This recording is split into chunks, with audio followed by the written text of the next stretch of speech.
I have boldly claimed that I make the best, the most perfect toasted cheese toasty, toasted cheese sandwich there is.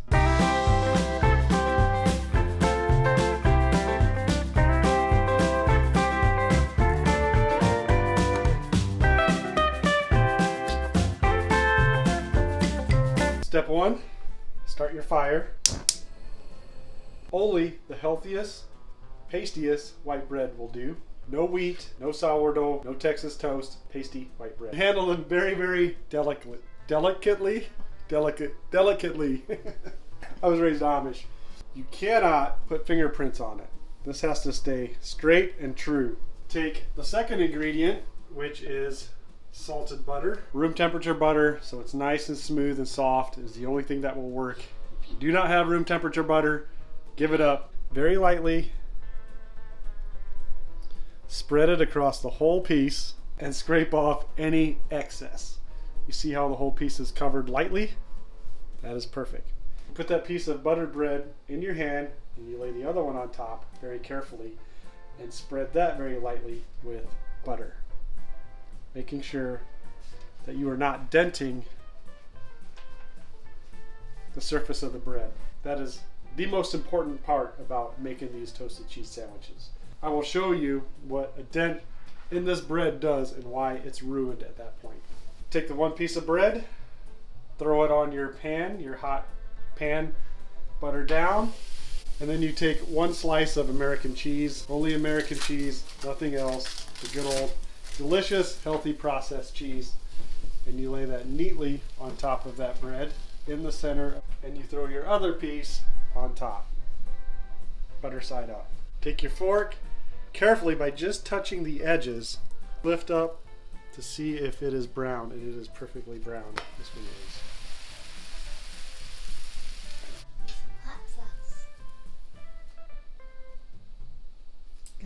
You see the brown, nice brown color up here? That is perfect. It is evenly toasted. Flip this over.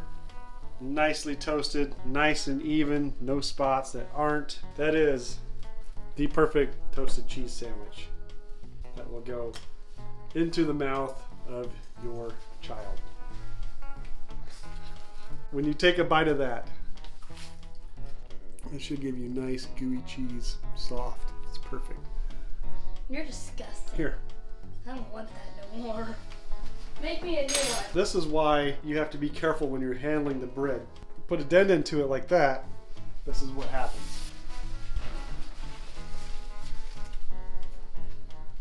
Carefully. You guys see the problem? When you get in really close, you can see that dent that I made in the wet butter. What you're shooting for is a nice, even, crispy top. With that dent in there, that did not get toasted properly, as you can see with the other side. It would be perfect, but those dents and that sogginess, the soggy bread with the soggy butter bread, makes this absolutely useless. You can enhance this toasted cheese by adding some Eckrich smoky links. What you do is you take two of them and you fillet them open, like so.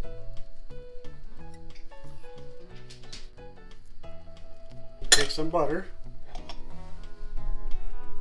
throw it on your pan, and put these two Eckrich breakfast smoky links face down at the same time that you're cooking your toasted cheese.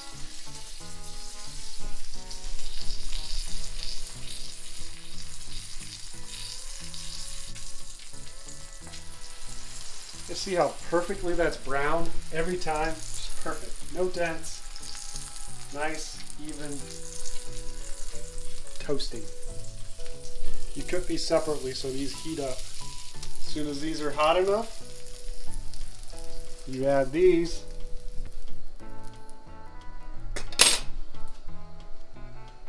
And that, my friends, is the perfect meal for any bachelors out there who don't like cooking.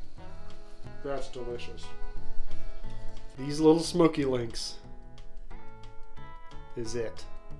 If you live in the western states where these Eckrich Smoky links are not available, my advice to you, pack your things and move to the Midwest. Your life will be forever changed. When we lived in Idaho, every time we would come back to visit family, we would buy these by the cases, take them home and freeze them. And we had them year round. Now you may have been thinking, by the way I bragged up my ability to make the best toasted cheese ever, that it's going to taste different or better than a normal toasted cheese. But that's not the important part. What is important is the way it looks, the way it's structured, the way it has a nice brown toasted color. If you like this type of content, this is not the channel for you. If you like learning about Amish people, go watch some of my other videos. Hit like, share, subscribe. Make sure you hit that bell icon so you get notified of future videos. I am CJ. This is the Amish Potato. We will see you next time.